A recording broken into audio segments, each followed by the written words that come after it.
বাংলা ভাষার জন্য অসংখ্য মানুষ প্রাণ দিয়েছিলেন এবং আজকের এই দিনটাকে প্রতিষ্ঠা করেছে গোটা বিশ্বের ময়দানে। আজকের ঠিক সেই সময় দাঁড়িয়ে পশ্চিমবঙ্গের মাটিতে বাংলার অস্মিতা, বাংলার গৌরব, যেটা নিয়ে বাংলার মুখ্যমন্ত্রী লড়াই করছেন, সঙ্গে আমাদের নেতৃত্ব অভিষেক ব্যানার্জি লড়াই করছেন। এবং আমার মনে হয়েছে যে এই সময়কালে দাঁড়িয়ে বিজেপির বিরুদ্ধে লড়াই করবার জন্য, বিজেপিকে আটকানোর জন্য যেভাবে গোটা ভারতবর্ষে মানুষের কণ্ঠরোধ হচ্ছে, তার বিরুদ্ধে দাঁড়িয়ে বিজেপির বিরুদ্ধে লড়বার জন্য সবচেয়ে বড় শক্তি হচ্ছে তৃণমূল কংগ্রেস। তাই আমি তৃণমূল কংগ্রেসের সঙ্গে এসছি, অভিষেক ব্যানার্জির সঙ্গে এসছি, মমতা ব্যানার্জির সঙ্গে এসছি।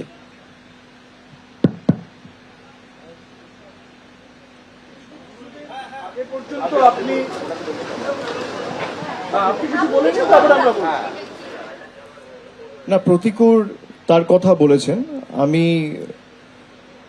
প্রতিকূরের সাথে বিগত দিনেও অনেকবার কথা বলেছি। আমার বিরুদ্ধে প্রতিদ্বন্দ্বিতাও করেছিল 2024 সালে, আপনারা জানেন। ওর বাড়ি ডায়মন্ড হারবার 1 নম্বর ব্লকের বাসুলডাঙ্গা বলে একটা গ্রাম পঞ্চায়েত আছে, সেখানে। তো আমি দীর্ঘদিন ধরে ওকে দেখেছি, ওর কথা শুনেছি। সামনাসামনি আমার কোনোদিন দেখা হয়নি।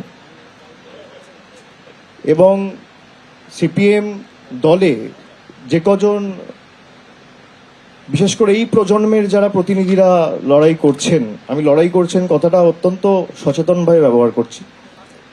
তার কারণ যেটুকু মিছিল মিটিং হয় এদেরকেই দেখা যায়, বাকি তো সিপিএম খালি টিভির পর্দায় রয়েছে আর সোশ্যাল মিডিয়ায় যত বিপ্লব।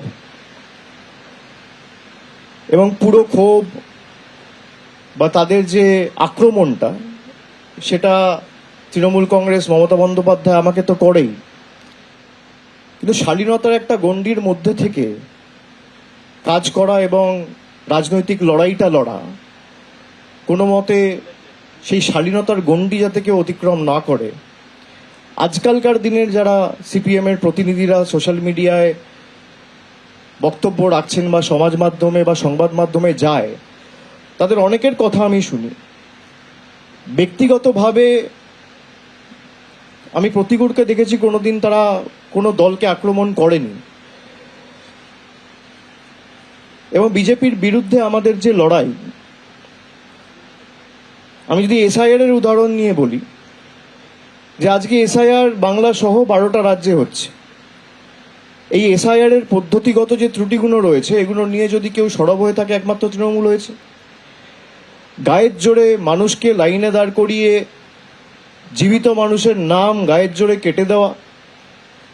বাংলার ক্ষেত্রে নিয়ম আলাদা, বিহারের ক্ষেত্রে নিয়ম আলাদা। এই দ্বিচারিতা তো হতে পারে না। এর বিরুদ্ধে তৃণমূল কংগ্রেস যেভাবে কোর্টে, মাঠে, পার্লামেন্টের ভিতরে বাইরে লড়াই করেছে, সিপিএমও তো একটা রাজ্যে ক্ষমতায় রয়েছে। সিপিএম এর এখানে অনেক নেতা রয়েছে, তাদের তো কেউ বারণ করেন। আমাদের হাত শক্তিশালী করতে বলছি, আপনারা পৃথকভাবে লড়ুন। কেরালায় তো তৃণমূল নেই, কেরালায় তো সিপিএম আছে। সেখানে সিপিএম নেতাদের ভূমিকা কি?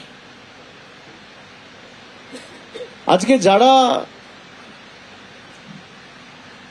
লেফট আইডিওলজি, বামপন্থার আদর্শ নিয়ে কথা বলে, নিজেদের বামপন্থী বলে দাবি করে, সিপিএম এর আইডিওলজিটা কি? কোন আইডিওলজি বা কোন আদর্শের ভিত্তিতে বা বেসিসে আপনার পার্টির কোন আইডিওলজি আপনাকে সুযোগ দেয় বা আপনাকে বলে যে হুমায়ুন কবিরের মতো লোকের সাথে বসে আপনাকে জোট করতে হবে বা ডিল করতে হবে? কোন আইডিওলজির ভিত্তিতে 2021 সালে, যেখানে আপনি কেরালায় কংগ্রেসের বিরুদ্ধে লড়াই করছেন, সেখানে একই সময়, একই দিনে, একই মাসে, একই সপ্তাহে, একই দিনে, একই টাইমে বাংলায় কংগ্রেসের সাথে লড়াই করছে? কোন আইডিওলজির বেসিসে?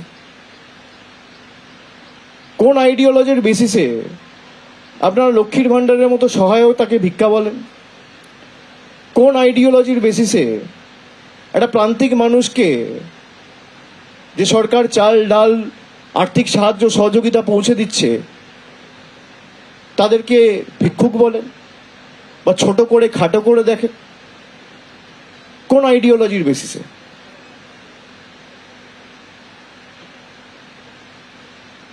সিপিএম এর আইডিওলজি কি? অনেকে জিজ্ঞেস করে তৃণমূলের আইডিওলজি কি? আমাদের আইডিওলজি ওয়েলফেয়ারিজম। একটা প্রান্তিক মানুষকে সহযোগিতা সাহায্যের হাত বাড়িয়ে দেওয়া, গ্রামের একদম প্রান্তিক এলাকায় যে দাঁড়িয়ে আছে সেও যেন পরিষেবা থেকে বঞ্চিত না হয়। মমতা ব্যানার্জি অপরাধ করেছেন, আমাদের সরকার অপরাধ করেছেন লক্ষ্মীর ভাণ্ডার দিয়ে, রাজ্যটাকে নাকি দেউলিয়া করে দিয়েছে। 34 বছর যারা ক্ষমতায় ছিল, ঋণের পরিসংখ্যান ছিল 2,04,000 কোটি টাকা। কাউকে তো ভাতাও দেননি, দুটো মাল্টি সুপার স্পেশালিটি হাসপাতাল করেননি, 4টে বিশ্ববিদ্যালয় করেননি। কোন আইডিওলজির বেসিসে আপনি কম্পিউটার বন্ধ করেন? আইডিওলজিটা কি আমি জানতে চাইছি। এবিপি আনন্দ, এগিয়ে থাকে, এগিয়ে রাখে।